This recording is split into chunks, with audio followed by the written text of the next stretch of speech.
Бүгінгі қордың сыйлығына ие болып отырған әріптестерімді, достарымды, замандастарымды құттықтаймын.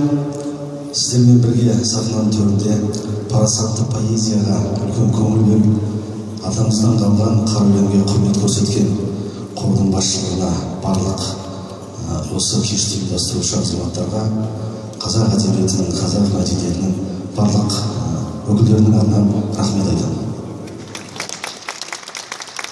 Осы күнге дейін қандай жетістікке жетсек, барлығымен сөз жоқ, тәуелсіздіктің жемісі деп түсінемін. Тәуелсіздікке арналған бір өлеңімді оқып берейін, қабылдаңыздар.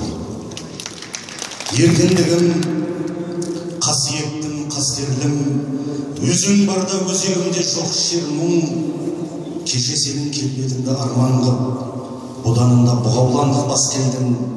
Бабалардың басын тігіп бәйгеге, аналардың жанарына жас бердің.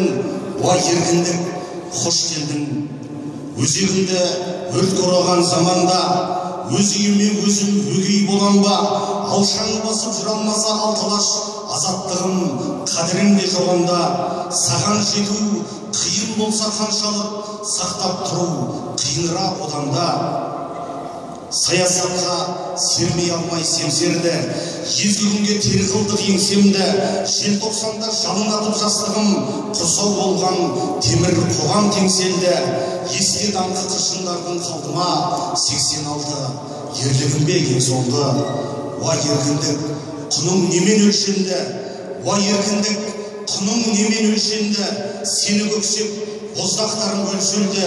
Сенсің менің ең шырайлы өлеңім, ең шуақты, ең шырайлы, ең шерлі. Әр таңыңды сүйіншілеп тұрайын, құдай берген ғұмырымда өлшеулі. Тәуелсіздігіміз баянды болсын, бақытты болсын.